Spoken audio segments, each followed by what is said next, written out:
بەڵێ ئازیزانمان پێغەمبەر دوودی خوا لێبێ دەفەرمێت ببەخشن تەنانەت ئەگەر بە لەتە خوڕمایەکیش بێت کەواتە بەخشین لایەنی پیرۆزی ئیسلامدا گرنگێکی زۆری پێدراوە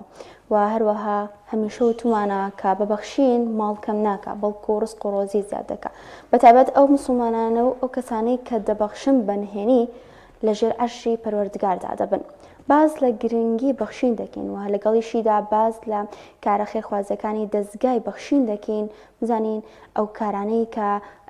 دەستگای بەخشین پێی هەڵدەستێت و ئێوەی موسڵمانیش ئەتوانن لە ڕێگەیەوە ئەو شتانە یاخود ئەو پێداویستی ئەو بڕەپارەی کە ئەتانەوێت بیبەخشن بیگەێنە دەست کەسی شایستە چۆن بتوانن بیگەێنە دەست دەستگای بەخشین و ئەوانیش بگەێنە دەست کەسانی شایستە بەبەخشی.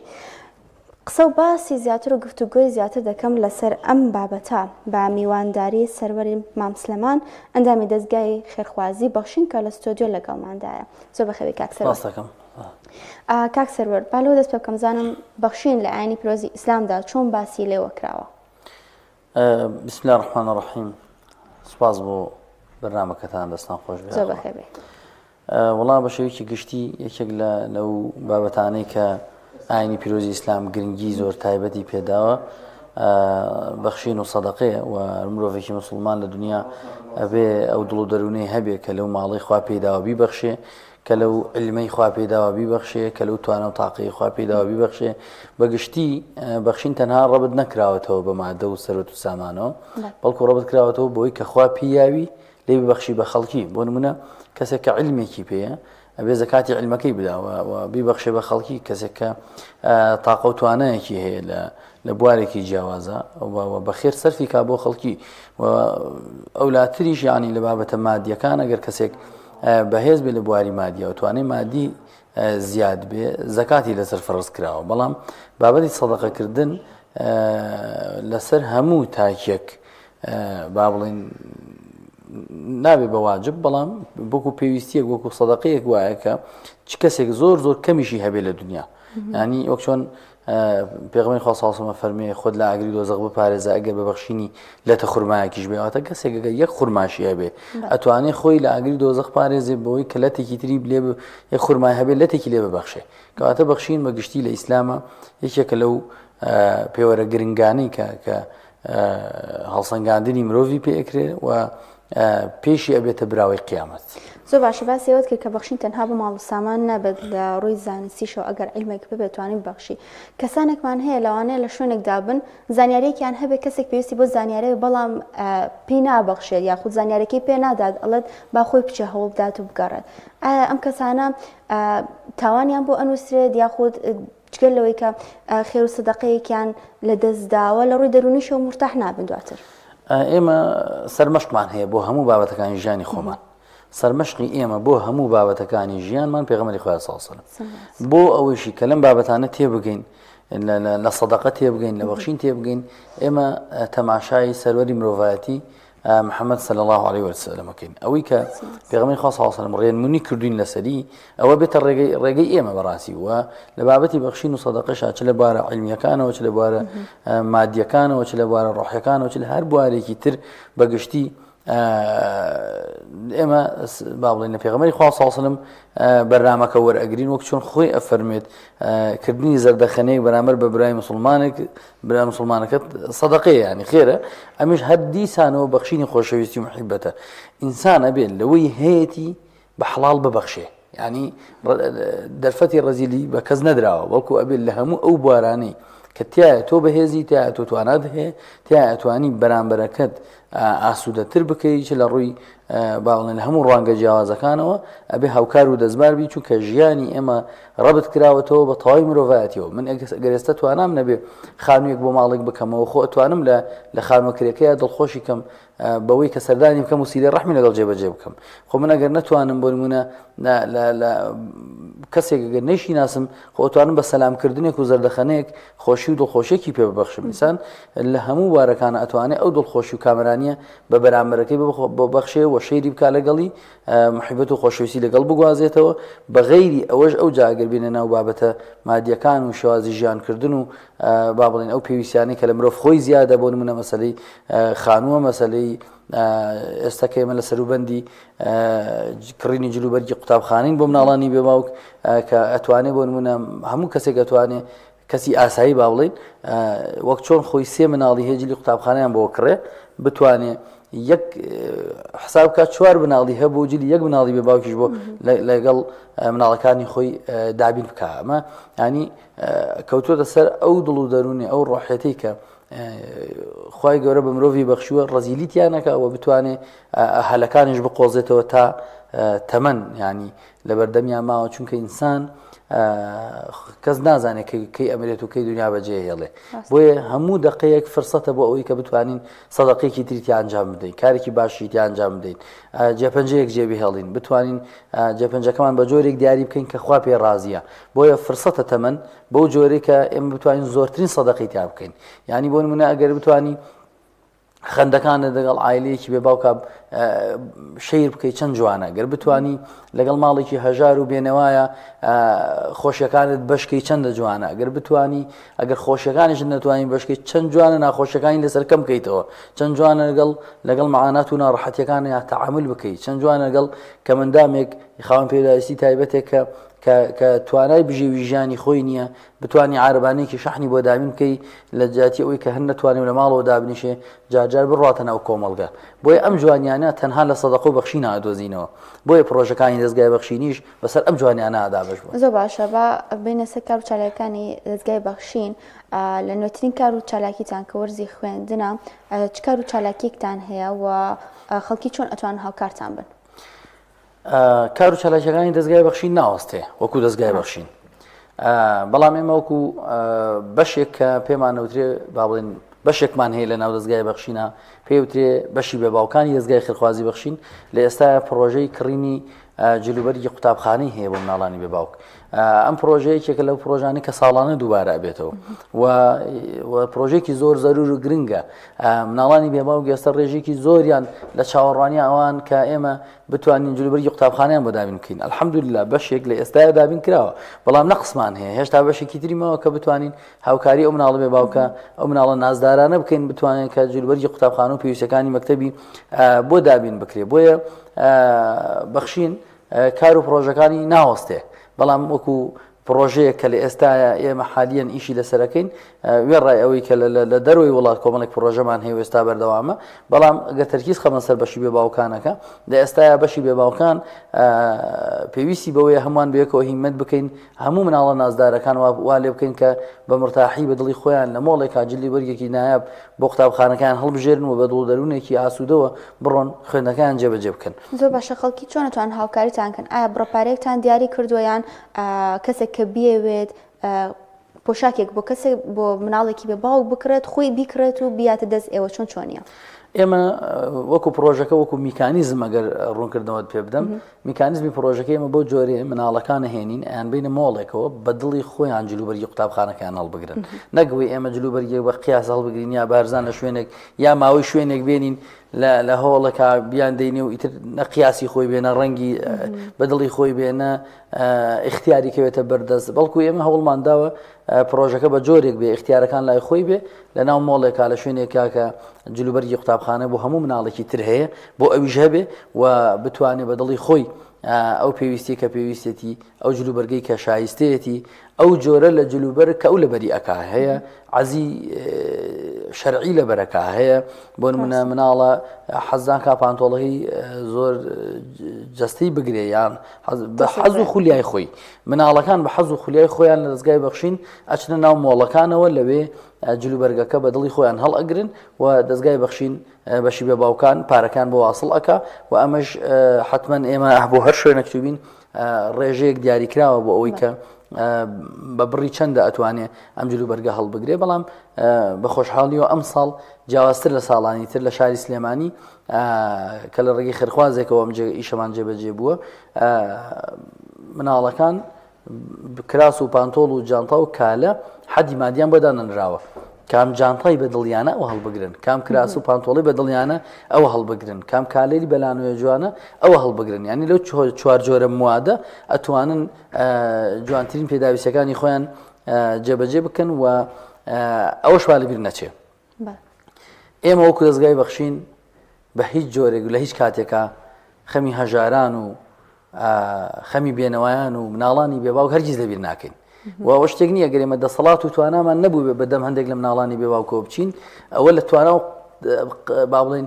قووەتی ئێمەیان نەبووە ئەگەرنا ئەوان هەمیشە لە دڵ و دەرونی ئێمە ئەو چینە زیندووەن کە ئەبێ هەمیشە لە خزمەتیان نابین بەبێ منەتکردن بەسەریانە بەبێ ئەوەی ئێمە تەرکیزمان لەسەر ئەوە بێ ئەوان منەتی ئێمە بزانن نامانەوێت ئەوەی کە ئێمە ئەمانوێت خۆشبەختی و کامەرانی ئەوانە ئەوەی ئێمە ئەمانوێت ئەوەیە کە مناڵانی بێباوک لەم هەرێمی کوردستانە هەست بە بێباوکی نەکەن ئێمە ویستومانە ببینە باوکێکی معنەوی بۆ ئەوان هیچ نەبێ کەمێک لەو فەراغە معنەوی کە لە ناخی ئەوان دروست بووە ئەو قەڵایی کە لە پشتیان بۆ ڕۆشتووە هەست بە فەراغێکی زۆر گەورە نەکەن کە وا هەست بکەن کەس نییە لەگەڵیان بژی ئێمەین وەکو بەخشین وەکو بەشی بێباوکان وەکو سەروەر وەکو هەر کارمەندێکی ترمان لە دەستگای خێرخوازی بەخشین ئێمەین لەناو معاناتەکانی ئەوانە ژین و خزمەتکاریانین و ئامادەین ینی ئەوەی کە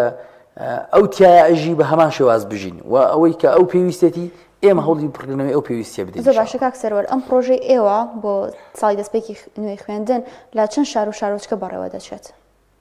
ئێمە نووسینگەکانمان ئازادن لە جێبەجێکردنی پرۆسەکانە بۆ نمونە ئەم پرۆژەیە کە ئیشی لەسەر ئەکرێ هەر کەسە لە جۆهدەکە هەر کەسە لە گۆشەیەکی ئەم کوردستانە و خەریکی جوڵەکردنە بۆ ئەوی بتوانێت هاوکاری مناڵانی بێباوک بێ لە تەواوی هەرێمی کوردستانە بۆیە بە شێوەیەکی گشتی ینی کاری لەسەرەکرێ و ئێمە زیاتر خۆمان لەناو سەنتەری سلێمانی کارەکەین نووسینگە بەڕێزەکانمان هەرێکە لە شوێنی خۆیان کارەکەن ئۆفیسی هەولێرمان لە هەولێر کاری خۆیەکە دۆهۆکەوە نووسینگەی دۆهۆک کاری خۆی لەسەر ئەکا بۆیە هەر نووسینگە و بە ئازادی خۆی جوڵە بۆ ئەم بابەتە ئەکا و هەوڵی جدی ئەدا بۆ ئەوەی کە ئەو فەراغایی کە دروستە بێ لە بابەتی جلوبەری قوتابخانە بۆ مناڵانی بێباوک پڕ بکاتەوە. زۆر باشە ئەگەر خێرخوازێک بێوێت لە پرۆژەی ئێوە بەشداری بکات لە بڕەپارەی چەندێکەوە ئەتوانێت بەشداری بکات لە پرۆژە؟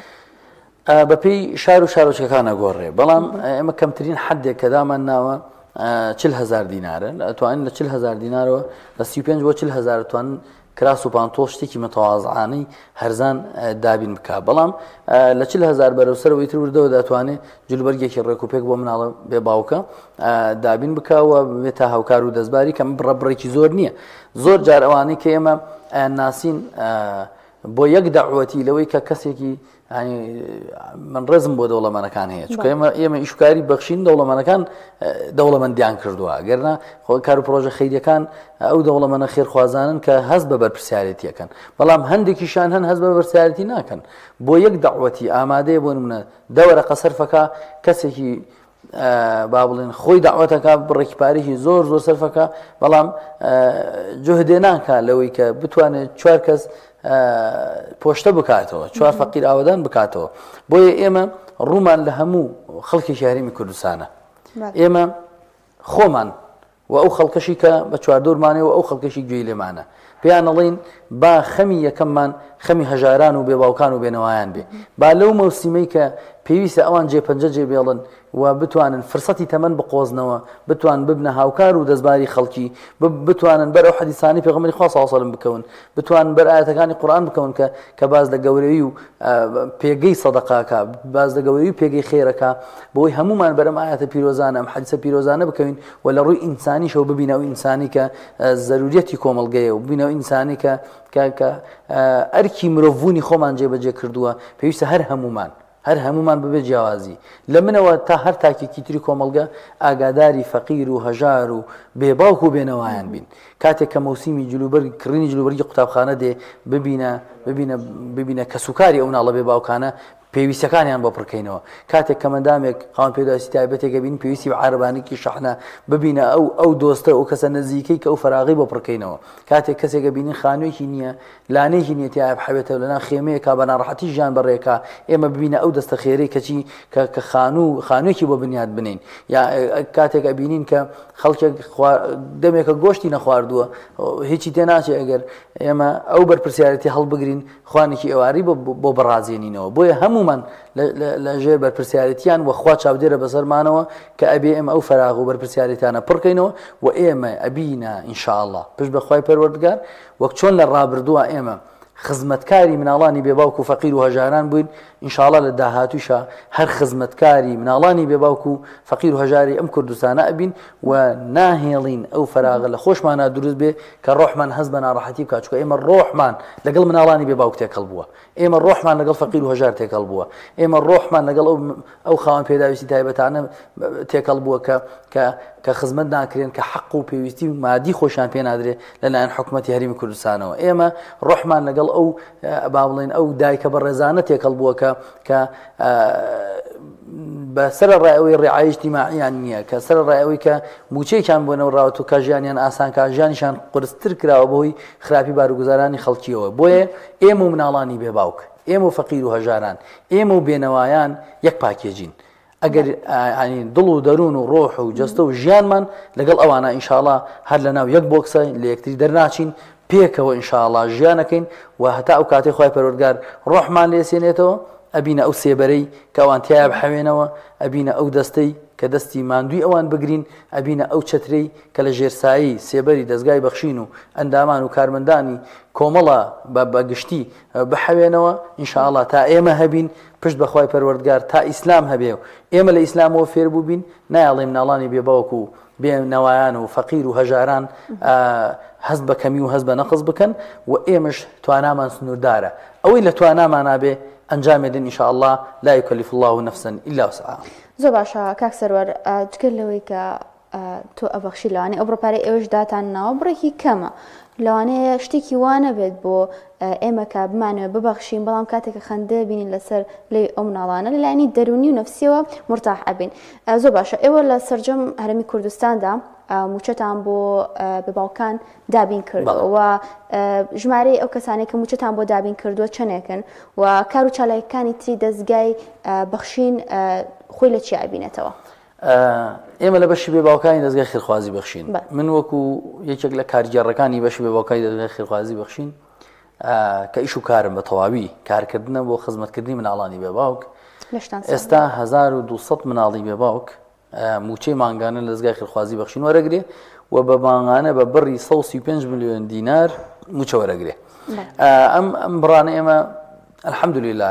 ئەمە لە ژمارەیەکەوە دەستی پێکردووە گەشتۆتە 1200. ئومێدمان وایە بتوانین تەواوی بێباوکانی هەژاری ئەم هەرێمی کوردستانە لەژێر چەتری ئەم بەشی بێباوکانی دەستگای خێرخوازی بەخشینە بحەوێتەوە و بتوانێت بەشێک لە معاناتی ژیانی بۆ پڕ بکرێتەوە و ئومێدیشم وایە خێرخوازان وەک چۆن بەردەوام بەخشین ینی شوێنی سەرەکی متمانەی ئەوان بووە هەر ئەوە بەردەوام بن لەگەڵ بەخشینە ببەخشین ئینشاءالله و بتوانین ئەو بێباوکانی تریشی کە لە چاوەڕوانین و نەمانتوانیوە هێشتا ببینە خزمەتکاریان بتوانین زیاتر خزمەتکاریان بین و ئینسانیش بەپی توانە و دەسەڵاتەکانی ئەتوانێت خزمەتی زیاتر بکە لە ئێستا ئێمە ئەتوانین خزمەتی 1200 مناڵی بێباو بکەین ڕەنگە لە داهاتوو ئینشاءالله بتوانین خزمەتەکەمان بۆ 4 بۆ 5000 مناڵی تر ئیزافە بکەین و بۆ زانیاریت بەخشین تاکە دەستگایە کە زۆرترین موچەی مناڵانی بێباوک ئەدا وەکو موچەی مانگانە ئەویش بە حکمیەوەی الحەمدلله خێرخوازان لەگەڵ بەخشین دەست ئاوەڵان و خەڵکی بەدەم دەستگای خێرخوازی بەخشین وەکو متمانە و سیقەیە کە بەخشین لەناو خەڵکە هەیەی بە بەخشینیان هەیە و ئێمەش الحەمدلله هەوڵی جدیمانداوە بۆی کە بتوانین هەمیشە لە خزمەتی ئەو مناڵە بێباوکانە بین کە لەناو بازنەی ئێمە چاوەڕوانن و ئەیانەوێت دەستێک هەبێ دەستێکی میهرەبانی هەبێ کە ئەم دەستە میهرەبانیە بەسەر مناڵەکانیان نابێ کە لە ڕووی پەروەردەیی و ئەخلاقی و ڕۆحی و مادیەوە لە خزمەتیان نابێ. من یەک شتی تریش لە خزمەت جەنابەت بڵێم ئێمە لە بەخشین تەنها تەرکیزمان بڵێ تەنها تەرکیزمان لەسەر مادە نییە ئێمە تەرکیزمان لەسەر پەروەردەبوونی مناڵێکی نازدارە لە ڕووی ئەخلاقی و کۆمەڵایەتی و پەروەردەیی و ئاینی و مادیشەوە ئێمە تەنها جلوبەرگێک بۆ مناڵێکی بێباوک ناکردن پۆشتێکینەوە بەڵکو هەوڵەدەین پەروەردە و ئەخلاقێکی ئاینی ئیسلامیش لەناو ڕۆحی ئەم مناڵا چەکەرە بکە ببێتە ئینسانێک لە داهاتووە خۆی ببێتە بەخشەرێکی ڕاستەقینە ببێتە ئینسانێکی بەهێز دکتۆرەکانی داهاتوومان مهندسەکانی داهاتوومان مامۆستا و توێژەرەکانی داهاتوومان ئەوانە بن کە لەلایەن ئێمە ئینشاءالله هاوکاریان و خزمەتکاریانین و ئەوانیش دڵنیا بە لەوەی کە بەوەفان بەرامبەر ئەم چینە و خێرخوازەکانی داهاتوو ئەو مناڵە بێ باوکانن ئێستا کە خێرخوازەکان هاوکاریانەکەن. دەستخۆش بێت، زۆر سپاس بۆ سەرور مام سلێمان ئەندامی دەستگای خێرخوازی بەخشین کە لەم تۆرە لەگەڵمان. سپاس بۆ جەنابەت، سپاس بۆ ئێوە بەڕێز.